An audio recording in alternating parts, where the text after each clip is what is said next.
Yang pertama, berkaitan dengan kelima hal ini, dengan segala hormat kami mengapresiasi pada DPR, khususnya Komisi 2, yang menyerap aspirasi-aspirasi yang berkembang di masyarakat, khususnya ya lingkungan ASN maupun P3K, yang berkaitan dengan penetapan dan kebutuhan PNS, kesejahteraan P3K, pengurangan ASN, pengangkatan honorer, dan sebagainya.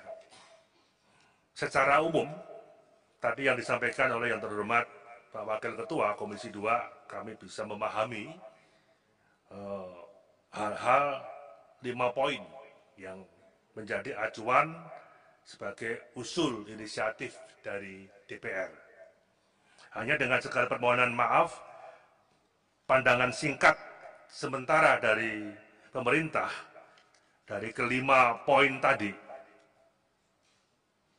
mungkin bisa salah. Nanti kami juga minta tambahan masukan dari yang terhormat Ketua dan Bapak Ibu sekalian Komisi 2. Poin yang berkaitan dengan penetapan kebutuhan PNS, yang berkaitan dengan kesejahteraan P3K, yang berkaitan dengan pengurangan ASN, yang berkaitan dengan pengangkatan honorer, dari pandangan pemerintah secara umum bisa kami simpulkan bahwa 4 poin ini merupakan domain daripada pemerintah. Yang ini bisa secara dinamis mengikuti perkembangan yang ada. Hanya secara prinsip kami ingin menyampaikan bahwa pemerintah masih terus berupaya untuk menindaklanjuti amanat Undang-Undang Nomor 5 Tahun 2014 tentang ASN yang berkaitan dengan PP 11 Tahun 2017, Yungto Nomor 17 Tahun 2020 tentang manajemen PNS, dan PP Nomor 49 Tahun 2018 tentang manajemen P3K, dan peraturan pelaksanaan lain dalam rangka mewujudkan sistem merit. Kemudian, upaya untuk menerapkan Undang-Undang Nomor 5 Tahun 2014 tentang ASN sangat dibutuhkan pemerintah dalam rangka untuk mewujudkan visi misi Indonesia Maju yang fokus pada 5 skala prioritas kerja pemerintah, khususnya reformasi birokrasi. Yang ketiga, dengan adanya pandemi COVID, saya kira birokrasi perlu ada perubahan agar lebih fleksibel, karenanya dipandang perlu penguatan merit system, khususnya sistem kerja dalam tatanan kenormalan baru.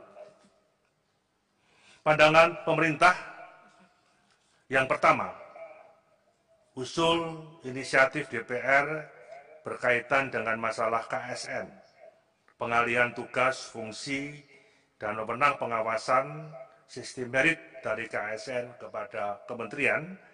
Secara prinsip nanti bisa kita bahas secara detail dalam pansus maupun panja, karena pada prinsipnya langkah strategis dan skala prioritas yang perlu dilakukan saat ini dalam rangka optimalnya pengawasan sistem merit manajemen ASN adalah memberikan penguatan fungsi dan peran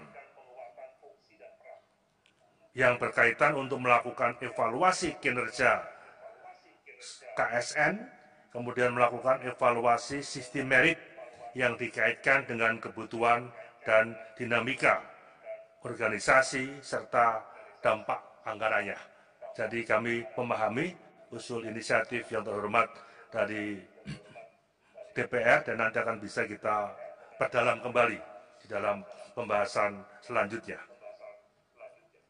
Berkaitan dengan penetapan kebutuhan PNS, saya kira hal ini sudah ditetapkan dalam pengaturan teknis, sehingga menurut pandangan pemerintah tidak perlu diatur di dalam undang-undang, di mana setiap instansi pemerintah akan ditunda pengadaan CPNS-nya dan jika tidak melengkapi kriteria yang dipersyaratkan, bahkan secara nasional, pengadaan dapat ditunda karena kondisi tertentu.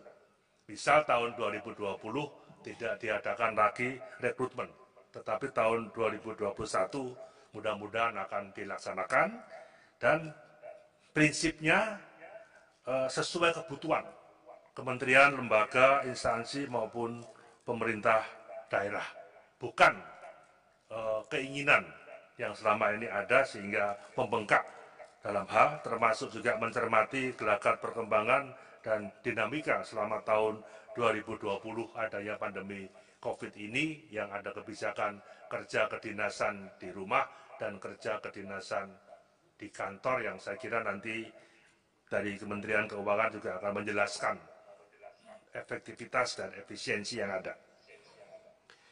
Berkaitan dengan kesejahteraan P3K, pemerintah telah menerbitkan PP nomor 49 tahun 2018 tentang manajemen P3K yang telah mengatur mekanisme pemberian tabungan hari tua dan fasilitas bagi P3K melalui lembaga pengelola pensiun sesuai dengan peraturan perundang-undangan. Dalam kerangka Undang-Undang Nomor 5 Tahun 2014, khususnya terkait dengan pemberian jaminan pensiun, pemerintah akan melakukan reformasi sistem pensiun berdasarkan iuran pasti.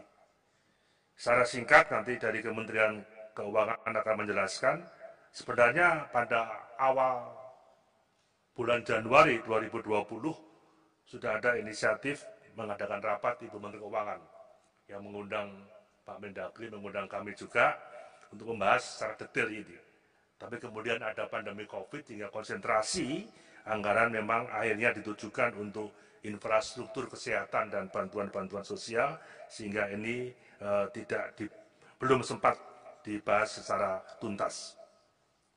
Yang keempat berkaitan dengan pengurangan PNS dan P3K sebagai akibat perampingan organisasi yang menyebabkan pensiun dini secara massal. Pemerintah berkonsultasi dengan DPR berdasarkan pada evaluasi dan perencanaan pegawai. Pandangan pemerintah secara prinsip bahwa kebijakan perampingan organisasi itu merupakan salah satu prerogatif Presiden. Dan menurut PP 11 tahun 2017 tentang manajemen PNS, dalam hal terjadi perampingan organisasi atau kebijakan pemerintah yang mengakibatkan kelebihan PNS, maka PNS tersebut terlebih dahulu disalurkan pada instansi pemerintah lainnya. Sebagai contoh, mengenai penghapusan beberapa lembaga-lembaga dan badan yang ada. Itu sebelum kita putuskan untuk dihapuskan atau diintegrasikan dengan kementerian, kami sudah membahas dengan Kementerian Keuangan, sudah membahas dengan BKN dalam kaitan anggaran, dalam kaitan mau disalurkan kemana. Dan secara prinsip dari 17 lembaga badan yang sudah dihapuskan atas dasar keputusan Presiden ini tidak menjadi masalah prinsip. Perampingan organisasi dilakukan dengan hati-hati sesuai dengan peraturan perundang-undangan melalui proses evaluasi, analisis jabatan, analisis beban kerja agar dapat diketahui kebutuhan real pegawai. Ini yang diinginkan oleh penjabaran daripada reformasi birokrasi, bahwa tata kelola pemerintahan atau smart government yang ramping, yang ingin dikembangkan ke depan, ini yang menjadi salah satu keinginan dari visi misi Presiden tahun 2020 sampai 2024. Dan berdasarkan Undang-Undang 39 tahun 2008 tentang Kementerian Negara, perubahan kementerian pasti akan diberitahukan kepada DPR. Usulan DPR berkaitan dengan pengangkatan tenaga honorer. Pandangan pemerintah bahwa penerimaan PNS dan P3K harus dilaksanakan melalui penilaian secara objektif berdasarkan kompetensi, kualifikasi, kebutuhan instansi pemerintah, dan persyaratan lain yang dibutuhkan dalam jabatan. Sejak ditetapkan PP 48 tahun 2005, PPK dilarang mengangkat tenaga honorer atau yang sejenis pengangkatan dimaksud secara langsung bertentangan dengan prinsip sistem merit dan visi pemerintah untuk 5 tahun ke depan. Dalam upaya untuk meningkatkan daya saing, yang mana pengangkatan secara langsung menghilangkan kesempatan putra-putri terbaik bangsa menjadi bagian daripada pemerintah karena tertutupnya peluang akibat diangkatnya tenaga honorer tanpa seleksi. Pemerintah dalam kurun 2005-2014 telah melakukan seleksi terhadap tenaga honorer ex-THK 2 dan mengangkat lebih kurang 1.070.092 tenaga honorer yang dinyatakan lulus seleksi dan sudah mencapai hampir 24,7% dari total PNS yang ada. Pada tahun 2018, tenaga honorer ex-THK 2 yang memenuhi syarat dapat mengikuti seleksi CPNS dengan formasi khusus dan sudah lulus yaitu 6.811 orang. Pada tahun 2019 sudah dilakukan seleksi P3K terutama bagi tenaga honorer ex-THK 2 yang memenuhi syarat dan sudah dinyatakan lulus sebesar 51.293 yang kesemuanya ini sedang dipersiapkan SK-nya oleh BKN yang mudah-mudahan dalam waktu cepat akan bisa diselesaikan dengan baik. Dengan tidak mengubah Undang-Undang Nomor 5 Tahun 2014 tentang ASN, pemerintah terus berupaya mencari solusi untuk mengatasi permasalahan tenaga honorer dengan tetap memperhatikan kepatuhan terhadap undang-undang yang terkait, salah satunya dengan merekrut tenaga guru yang kebutuhannya diperkirakan sejumlah 1 juta, termasuk 34.954 yang telah direkrut melalui seleksi P3K di tahun 2019. Ini sudah rapat hampir 1 tahun di tahun 2020 antara Kemendiknas bersama Kemendagri, Kemenpan RB, Kementerian Keuangan, dan BKN untuk bisa merumuskan proses kebutuhan tenaga guru yang akan dipersiapkan sejumlah 1 juta secara prinsip ini. Pimpinan dan Bapak Ibu anggota yang kami hormati, kesimpulan bahwa pada saat ini secara prinsip pemerintah memandang masih belum perlu melakukan perubahan secara drastis yang tadi diusulkan oleh yang terhormat DPR dari 5 poin. Mungkin yang 4 itu merupakan domain pemerintah. Di mana Undang-Undang Nomor 5 Tahun 2014 tentang ASN justru sangat diperlukan untuk mendukung upaya pemerintah dalam melakukan reformasi birokrasi, khususnya mendorong peningkatan kualitas birokrasi dalam rangka mewujudkan Indonesia maju. Masukan-masukan daripada usul inisiatif yang terhormat anggota Komisi 2 DPR bisa memperkaya dalam konteks menyempurnakan, tetapi tidak merubah secara prinsip yang ini menjadi domain pemerintah. Pertimbangannya adalah secara umum saja kami sampaikan dari poin kesimpulan bahwa Undang-Undang Nomor 5 Tahun 2014 tentang ASN merupakan komitmen seluruh komponen bangsa yang sangat diperlukan dalam mendukung upaya pemerintah untuk mewujudkan visi Indonesia maju. Pelaksanaan Undang-Undang Nomor 5 Tahun 2014 tentang ASN sudah mulai memberikan hasil yang positif terhadap pelaksanaan sistem merit yang sangat diperlukan untuk meningkatkan kualitas birokrasi pemerintah. Ketiga, pada saat ini pemerintah sedang berupaya untuk menyusun grand design manajemen ASN dalam menghadapi tatanan kenormalan baru dalam kerangka sistem merit. Peran KSN dari pandangan pemerintah nanti akan bisa kita perdalam dengan yang terhormat Komisi 2, masih diperlukan untuk bisa mengawal dan mengawasi penerapan sistem merit secara independen.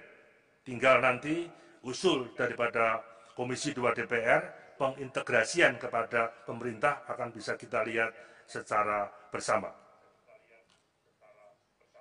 Dalam hal kesejahteraan pegawai, pemerintah dengan perjanjian kerja, pemerintah pada dasarnya sudah melakukan pengaturan tersendiri tentang manajemen P3K.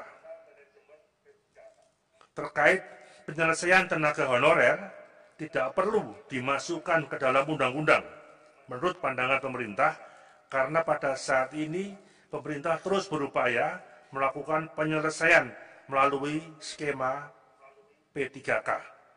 Yang terakhir, Kementerian Pendidikan dan Kebudayaan selaku instansi pembina jabatan fungsional guru pada tahun anggaran 2021 sudah merencanakan melakukan rekrutmen P3K untuk tenaga guru, di mana kebutuhan 1 juta guru dan 34.954 telah direkrut melalui seleksi P3K di tahun 2019, dan ini sudah diadakan rapat intensif koordinatif dengan Kemendagri, dengan Kementerian Keuangan, dengan Kemenpan RB, dan BKN.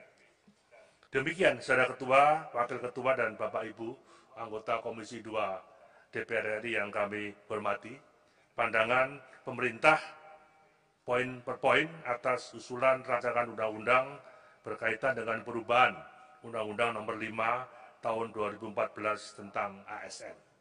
Dan mohon untuk bisa diizinkan, sebelum kami mengembalikan kepada Ketua, untuk mungkin ada tambahan-tambahan masukan dari Bapak Mendagri, dari Wakil Menteri Hukum dan HAM, dan dari Kementerian Keuangan oleh Dirjen Anggaran.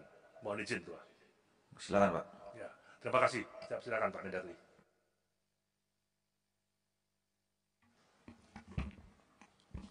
Assalamualaikum warahmatullahi wabarakatuh. Selamat pagi, salam sejahtera untuk kita semua. Om Swastiastu, Namo Buddhaya, Salam Kebajikan. Yang kami hormati, Ketua Komisi 2 DPR RI Bapak Haji Ahmad Doli Kurnia Tanjung, kemudian juga hadir Bapak Saan Mustafa, Wakil Ketua, Bapak Syamsur Rizal, Bapak-bapak dan ibu-ibu sekalian yang hadir, baik secara fisik maupun virtual, dan tentunya yang kami muliakan Pak Menpan RB, Wakil Menteri Kumham, dan juga Dirjen Anggaran Kementerian Keuangan. Bapak Ibu sekalian, pada prinsipnya karena memang sudah dirapatkan di tingkat pemerintah, baik di ratas yang dipimpin Bapak Presiden maupun antar kementerian, Pak. Jadi substansi-substansi yang ada dari RUU Undang-Undang Nomor 5 Tahun 2014 ini, perubahan ini sudah dibahas, Pak, mengenai penghapusan Komisi Aparatur Sipil Negara dari Kemendagri. Pada prinsipnya juga mendukung agar terjadi birokrasi yang lebih mudah terhadap manajemen aparatur sipil negara. Kemudian untuk masalah kesejahteraan pegawai pemerintah dengan perjanjian kerja, kami kira ini akan lebih banyak terkait dengan masalah keuangan. Bapak Dirjen Anggaran nanti akan lebih bisa menjelaskan. Kemudian masalah pengurangan ASN, ini juga kami kira dalam rangka untuk membuat birokrasi yang lebih ramping, lebih fleksibel, sesuai dengan kebutuhan, tidak terjadi overload. Dan juga ada visi dari Bapak Presiden diantaranya adalah mendorong masyarakat untuk mengembangkan kemampuan kewirausahaan, entrepreneurship, inovasi dan lain-lain. Tidak hanya semata-mata ingin menjadi pegawai negeri, sehingga mereka akan menjadi lebih produktif dalam rangka mendukung pembangunan. Selanjutnya untuk pengangkatan tenaga honorer, ini juga sama, lebih banyak terkait nanti dengan masalah keuangan. Pak Dirjen Anggaran kami kira yang akan memberikan penjelasan lebih detail. Jadi pada prinsipnya hal-hal penting dalam RUU itu kami berprinsip mendukung apa yang telah disampaikan oleh Bapak Menpan RB. Hanya beberapa hal yang mungkin kiranya menjadi pertimbangan ke depan adalah harmonisasi dengan undang-undang yang lain. Misalnya undang-undang tentang pemerintahan daerah, undang-undang misalnya tentang Otsus Papua, yang di situ berisi tentang afirmatif action, aksi afirmatif untuk rekrutmen, penempatan pegawai yang mengutamakan orang asli Papua. Ini juga yang mungkin jadi pertimbangan dan mungkin bisa didiskusikan pada saat nanti, pada saat rapat-rapat berikutnya. Kami kira demikian Bapak. Terima kasih banyak pada Bapak Menpan RB. Selanjutnya kami serahkan kembali kepada Bapak Menpan RB. Mohon izin langsung Pak Wakil Menteri. Assalamualaikum warahmatullahi wabarakatuh. Shalom, Om Swastiastu, Namo Buddhaya.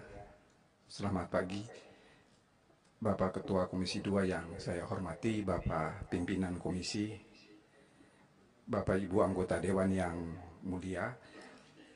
Terima kasih Pak Menpan RB, Pak Mendagri.